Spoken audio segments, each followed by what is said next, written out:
Hello, hello, hello. Everyday Superpower with another talk, little late night talk once again. I apologise in advance if it's a little bit breezy, if it's a little bit windy. It just is what it is, alright. I like recording in the car, it's not too bad. It's quite comfortable, quite cosy. Alright, so today we're going to have a little bit of talk on body language, okay, non-verbal communication. If you are new to the channel, I have covered essentially the whole dictionary of body language on this YouTube channel, so please feel free to refer to the catalogue of videos on this YouTube channel, alright, if you're interested in learning how to read people. I mean, we call it Everyday Superpower for a reason, right? So let's talk about attraction. People looking at attraction and how to identify lying and so forth tends to be quite popular. I mean, it is important, right? You want to know if someone's interested in you and so on and so forth. And considering I've sort of given you an overview of how to identify these behaviours, we're going to start stemming into my real life and what I observe in my day-to-day now. First and foremost, as we know, we shouldn't take it literally, okay? We should, decipher and pay attention and observe and try and make sense out of what we're seeing and not take everything to heart and literally, the person who you might, perceive as lying to you might not actually be lying. The woman, the man who seems to be giving you attraction signals might not actually be doing so. You have to look deeper. You have to make sense of the clusters of behaviour you see before you, how they act towards other people, what they may have in their mind. Are they buoyant because they're, thinking of someone they've just met 10 minutes before you? Is that why they're so bubbly in your way? So on and so forth, alright? Is it because of the topic you're talking about? You have to apply it to so much minute, tiny little detail. So let's talk about me, right? My life. So many days ago, I got talking to a man at a place, alright? And we're having a conversation, so on and so forth, blah-de-blah-de-blah, right?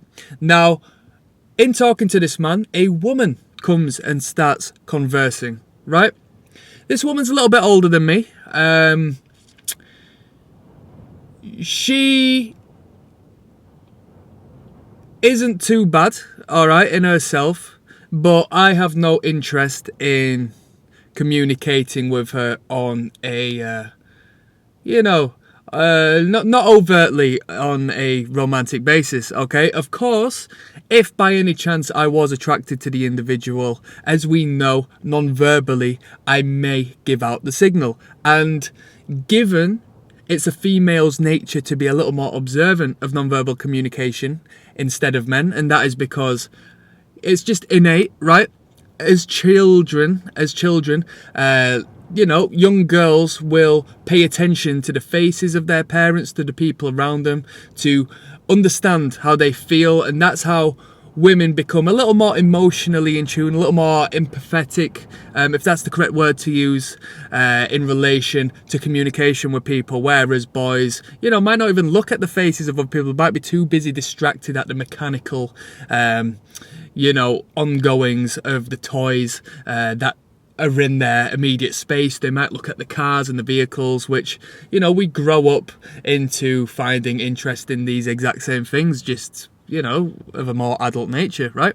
So, she will have observed how I was, putting myself forward to her. Now, whether she is consciously aware of it, I'm sure subconsciously, she can read the signals, all right?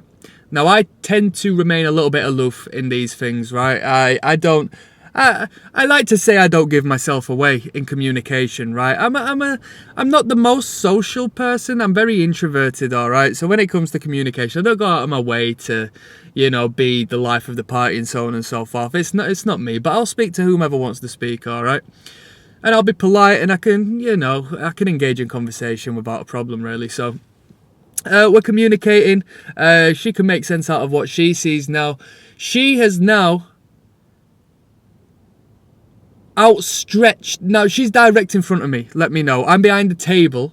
She's at the other side of the table. Yeah, she's outstretched her arms across the table, which could be deemed territorial, right? She's taking up space. But alongside that, what she's doing is making herself more visible, right?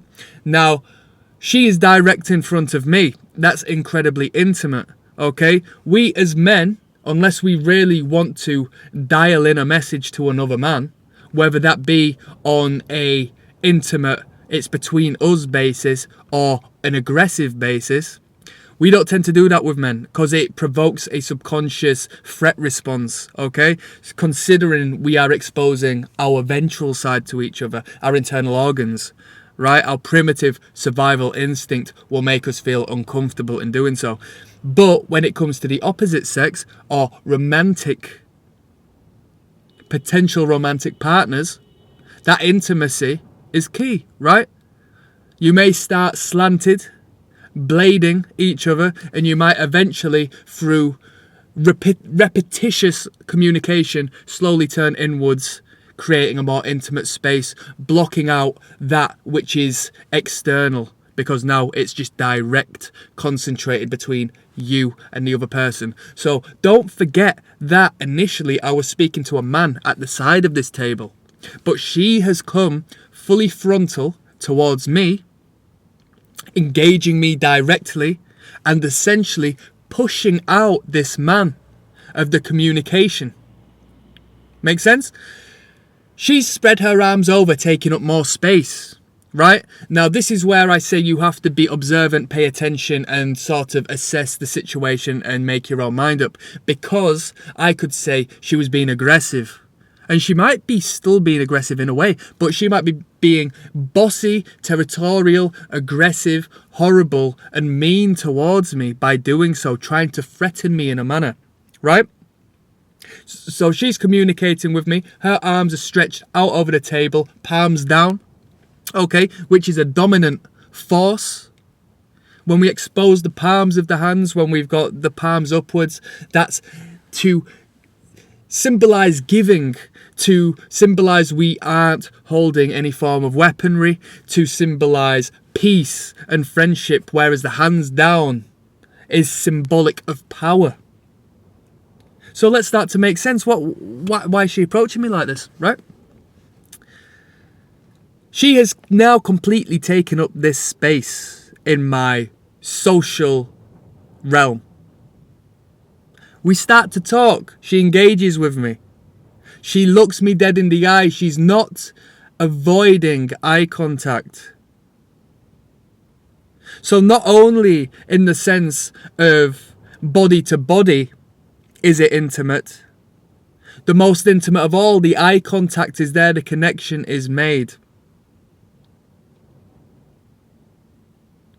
A little tidbit, right? I used to do this a lot, but I don't do this as often now because you have to consciously decide to do this, right? I mean, I can observe a body and I have internalized how to pay attention to people without giving it a second thought. I understand where somebody is and how they're feeling at this stage, right? So I don't consciously really observe things as much as I used to do. But I used to consciously, and I did in this particular case, pay attention to the pupils of the eyes of this individual. So we can pay attention to the dilation or constriction of the eyes, right? And in doing so, indirectly, you actually delve deeper into the intimacy of this person because it looks like you are staring deep within the eyes of these people, right? So I'm communicating now. I don't want to sit here and speak to this woman I'm not really interested in and give the wrong signal. Not only that, but even if I was interested, I want to, create the hot and cold, right? I want to create the cat and mouse game. I want to enforce a seductive pull by creating a whirlpool within her mind. Does he like me? Does he not? Spur the imagination on a little bit. Once the game is over, the game's over. She thinks you are wrapped around her finger. That's why the nice guy doesn't win. Okay? I turned to the fella who I was initially having a conversation with, and I see in the corner of my eye something I've spoken to in depth on this channel. If you want to search everyday superpower face platter, this is the behaviour that I saw upon the corner of my eye. Now, I made it my duty not to look over and give what she wanted, because I was here to communicate and talk with this other person. Now, this woman is trying to steal the attention. The face platter is the head upon the hands, elbows resting upon the table. She is trying to frame the face. Look at how pretty I look. Look at my face. Look at my feminine beauty. In doing so, we bring the hands in.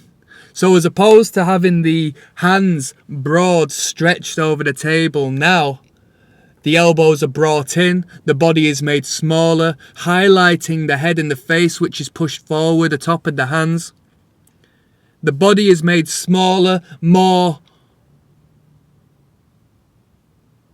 feminine.